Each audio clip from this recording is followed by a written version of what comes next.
2021 is almost over. The year is almost done. And with that comes everyone's favorite time of year. Top albums of the year lists. But before we get into what's on my top 10, we got some other albums to discuss. Some albums that just didn't make the cut. They just weren't good enough, but they were still really solid albums. So, welcome to the Bar for Bar podcast, and this week we're talking about honorable mentions of 2021. So, disclaimer before I get into these albums. I was going to say list, but it's not even a list. It's just albums that come into my head as I talk. These are going to be albums that I enjoyed, but for one reason or another didn't make my list. Generally, when I do album lists, the albums that are included are ones that I listen to often and enjoy and just kind of resonate with for somehow. So if I mention your favorite album or one of your favorite albums on this list, don't be sad, because it was still a good album. I'm not going to mention albums that weren't good. Who do you think I am? But also, if I don't mention your favorite album or one of your favorite albums on this list, don't be sad, because there's a chance that it'll be on my top 10. Or I just forgot about it. Or I didn't listen to it. So, it's probably still good. Honestly, there was a lot of good music. It's just some things I enjoy more than others. Alright. And I'm gonna try to keep it to albums that I have reviewed or started to review, but just didn't finish. But if anything else comes into my head while I start talking, we'll get to that. So, to start things off, we have Rap Ferreira's Bob's Son. This album came out literally the first day of this year, January 1st. And I think with this album, if you listen to Rap Ferreira or Milo in the past, you probably know what to expect. This album is definitely not for everyone. The production on it is more, I guess, lo-fi. I mean, I hate using lo-fi as just this overarching term, but it's very minimal.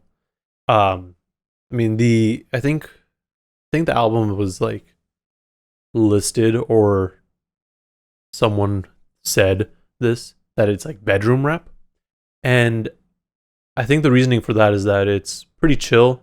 You can just kind of have it on and playing in the background. It's not one of those albums that is super heavy and distracting. You can get really into the lyrics and get lost in it, but you can also just have it on in the background. It didn't make my list only because I didn't listen to it enough, and I didn't take the time to review it because it required a lot of research to really understand. And I still haven't gotten around to fully doing that. So, things will change maybe. Maybe I'll get around to it and it'll be one of my favorite albums of the year eventually. Moving on from that, we have Troy LLF's Free Play 4. This album is unique in the sense that the way that Troy released it was it was literally direct to consumer, and then eventually on streaming, which is kind of we've seen this before with artists like Makhami or Rock Marciano. I think even to an extent we've seen Nipsey Hussle do it, where they'll put out the music, you buy it, and then eventually it'll be on streaming. And I think it's a good move. You can definitely get some buzz going with that sort of thing. Plus, all these streaming services are paying pennies. So, you can get a guaranteed, $10 to $20, or whatever you charge for an album, and then just, have that guaranteed money versus maybe someone will stream my album. Plus, he's a San Francisco native, so gotta show him some love. Moving on from that, we have 13, which is Pharoah Monch, Daru Jones, and Marcus Machado. Basically a rap group, or rap rock, however you want to say it. 13 is a magnificent day for an exorcism. It's unique because I'm going to say unique a lot, and I'm going to try not to, but I know I'm going to. It's one of those albums that is a product of 2020, 100%, because a lot of what is talked about is very political and very recent events sort of thing. Personally, I would have preferred for it to have released in 2020, where I feel it would have had more of an impact, because this released, I think, just after or just around the inauguration. So, I don't know. The timing felt weird, but also the other thing with it, I think that threw me off and why I didn't listen to it as much, is because I was probably expecting something more along the lines of a concept album. When you have the title, A Magnificent Day for an Exorcism, and this gnarly album cover, I feel like you can make it a concept, but you could also argue that everything that was talked about is very appropriate and fits that title very well too. So, I don't know. Personally, I just didn't click with it, and I think the rock or rap rock part, even though I do enjoy it every so often, not something I listen to every day. Beyond that, we have Slow Tie's Tyron. This album, it was really good. I hadn't really listened to Slow Tie beyond his features prior to this album, and I was very pleased. This album has two sides to it, the banger side and the more introspective side, and as an introduction to Slow Tie, I'd say it's wonderful. Like, you get both sides of them, and it's still done very well. It transitions very well, too, from one side to the other. Like, I think I did have this on my mid-year list, but honestly, I just didn't listen to it enough beyond, I was going to say beyond the review window, which is usually like 1 to 2 weeks. But no, I did listen to it for a little while. I think I listened to it maybe until May. But beyond that, I just kind of fell off, honestly. Beyond, I don't want to keep saying beyond, but when you start thinking about what you're saying, and you just notice that you say the same words all the time. Anyways, later on in the year, we had Guapdad 4000 with 1176. Now, I like Guapdad. I don't know what else I was going to say about that. Guapdad's one of those artists that I enjoy listening to just because he has the energy, and he's also just kind of wild. Like, the things they say is just absurd sometimes. I really did enjoy this album as a full album. Now, what I mean by that is there's fewer songs, like individual songs, that I can pull out and just listen to on a regular basis. It's more like I just need to listen to the entire thing all the way through. This is basically the opposite of what happened with his previous project, with Dior Deposits, I think, where I didn't really care for the album itself, and I don't think it was really meant to flow too well either. But I have a lot of songs that I go back to regularly, and I can't really say that as much about 1176. Although Uncle Ricky is a great song, and I feel like hearing that from Guapdad we can kind of see where he may go in the future. So Guapdad is still one of them ones, and Bay Area, you know the vibes. Another one that I'm sure I'm gonna get a lot of people mostly confused about, Arm & Hammer and The Alchemist, Haram. I enjoyed this album. I mean, enough so that I went and bought the tape. I turned it the wrong way. The tape Like, I just like collecting tapes, and I generally buy a tape for albums that I like. Now, this album, well, Arm & Hammer in general, before I get into the album, I appreciate them. I like their rhymes, but there's always something about them that I don't really get into. I don't know why. It just doesn't click all the time. Now, when they teamed up with The Alchemist, that did change, and it was very enjoyable. And I really did like it for, the week or so that I listened to it. But beyond that, I just kind of fell off. I don't know why. I can't explain it. Because I like Arm & Hammer.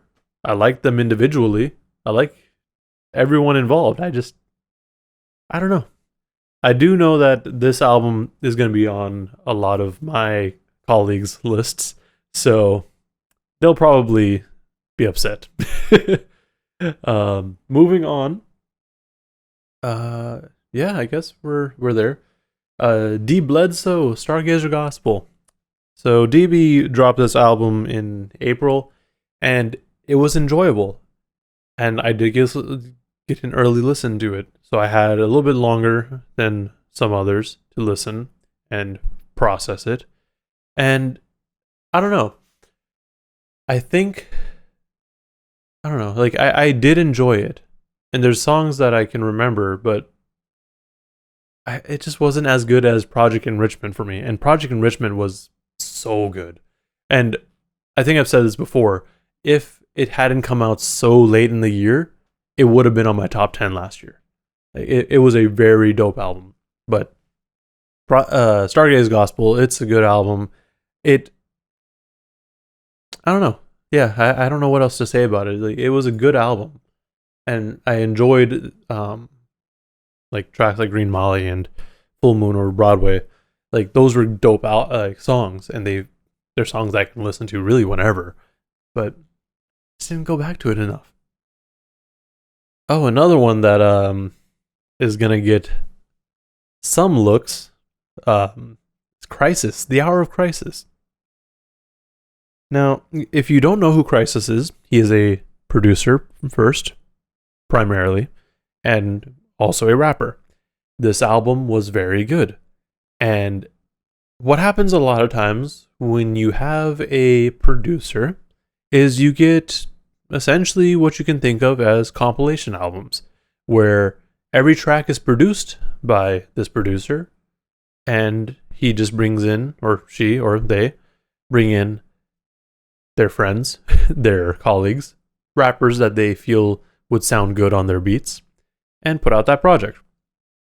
This one was more or less that, and I think my only gripe with it really is that when it first came out, or like the first singles came out, it sounded like Crisis was going to be rapping on it. And he did rap on it. He rapped on the single, which was...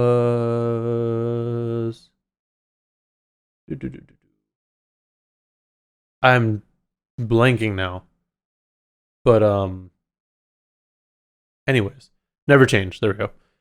But like, I thought that we were gonna get an album where Crisis is just rapping all the way through it, and he was just rapping on his own beats. But that's not what we got. It's not a bad thing, because the songs that we got were really good. Like, I think, like, I just saw, but in my review, I straight up said, like, the run from Devil Wears Designer to Be Alright, which is basically half of the album, was like, I could not narrow down my top 5. Like, they're all good songs on that. But yeah, I don't know. I think it just, because it was kind of like a compilation, I treated all the songs as individual songs. And by doing so, I thought of them as just singles and paid no mind beyond that. Sure, let's say that one, because that's not on my list, but it's worth talking about. Czarface and MF Doom, Super What? Why'd I say it like that? This album, I think I think with this album, I just didn't listen to it enough. It was very enjoyable and better than the previous collab in my mind. What was it, Czarface meets Metalface? But I just didn't go back to it as much. It was a fun album for sure because there was so many like just more like cartoon and comic references. Like Doom was really in his supervillain bag there, but just didn't listen to it enough. You know, it just be like that. Those are gonna be on there, but this one here, "The Course of the Inevitable" by Lloyd Banks. It was a good album. I can't even lie. Like, it was a really good album, but it just wasn't for me. Like, it just didn't click. Well, it clicked in the sense that I understood most of what he was trying to get across, but it just didn't stick with me, I guess. Um, yeah, it was good, but again, not good enough. The next one that I'm going to bring up is Ransom Seven. And while I'm here, we can also talk about Ransom's project with Big Ghost titled Heavy as the Head. So, beginning with Seven, Seven was a concept EP, you could say. 7 tracks, all tackling the 7 deadly sins, and all of them full of bars. And Ransom is just one of those guys, like, he just raps his ass off. And you can always pick something new from, like, when you listen to it again. Like, Ransom is one of those guys that he just be dropping gems. He just be telling you about life. Like, it's dope. But again, I didn't listen to it as much. And I think now I'm really getting into it. Like, I think it really comes down to just how I listen to music. Since I listen to music in the car a lot, like, albums don't, or some albums that are just like super rap just don't stick with me. Like, they're good albums, I can't argue that, but you can't really ride around to rapidy rap all the time. But I mean, production on this was really good too. But speaking of Ransom, we got Heavy as the Head with Big Ghost, and I really like this one too because it was unique. I was trying not to say unique, but it was unique in the sense that it had this whole like king vibe, and the first track was Lord Stark. Like, it was just fun. Like, he took this idea of being a lord or a king and just ran with it for the entire project. It was dope. Now that not one that I started reviewing, but I saw something that reminded me of it. Backwash. Like, that album, I lie here with my rings and dresses, I believe. I want to make sure I get it right because Backwash is, did I spell it right? Yeah, Backwash dropped. Yeah, I lie here buried with my rings and okay, well, it didn't. It cut off. Anyways, I lie here with my rings and my dresses, I believe is what it's called. It's very different, and it's 100% not for everybody.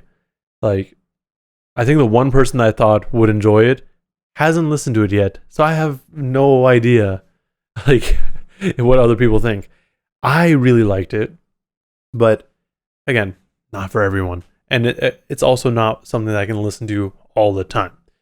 Backwash is an artist that kind of delves more into an industrial sort of sound and at points screamo. So most rap fans are not into that, but it's a very good listen. Just go in with an open mind and maybe you'll enjoy it. Another album. Oh, I did write Backwash. That's why I saw it. Ha. Yeah. I started the review, but I felt like it was too late to review it at that point. It had come out like a month prior, and I just found out about it. Anyways, I'm not gonna mention this one because I think it might be on my list. But if it's not, stay tuned for the top 10 episode because I'll also mention some other honorable mentions there, I'm sure. Nas King's Disease 2. Isn't that funny? So King's Disease 2 was good. Again, just like every other album that I've mentioned so far. But I just didn't listen to it as much. If I remember correctly, I think I like the production on King's Disease 1 and the rapping on King's Disease 2. I may have those backwards, but I'm pretty sure that's where I sit with it. I'm very happy that Nas is still putting out quality music and that he's decided to continue to work with Hit Boy because I've said it before, but whenever a rapper and producer like really sit down and work on an entire project together, you're gonna get some dope music. Like, without a doubt. Like, it's gonna be some dope music, and yeah, that's what we got. But yeah, it's, he's holding his own, not really trying to, I guess, go too into the new sound, but also kind of playing around with it. And Nas has always worked with newer artists, so that's not new to see. So, very solid album for sure. And I'm sure I don't remember what else is up for Grammy nom for or hip hop album of the year, rap album of the year. But it's probably gonna get that, honestly. Ooh boy, isn't this gonna be interesting? Ha ha ha ha ha ha. West Side Gun. Hitler Wears Hermes. 8. Side A and B. Now, I know everyone thinks I'm a Griselda stan, and I am to an extent, but I didn't enjoy this album that much.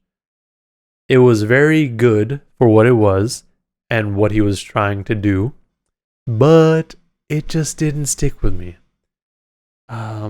Yeah, something about it it wasn't. I didn't like it. Like, I didn't like enough songs on it to be like, yeah, let me listen to side A or side B. Like, nah, like, I'm gonna just go in and listen to a couple songs.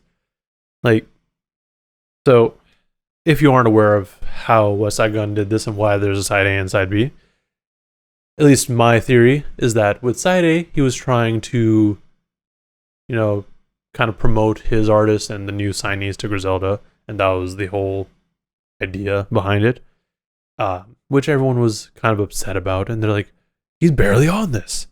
Like, this isn't what we wanted.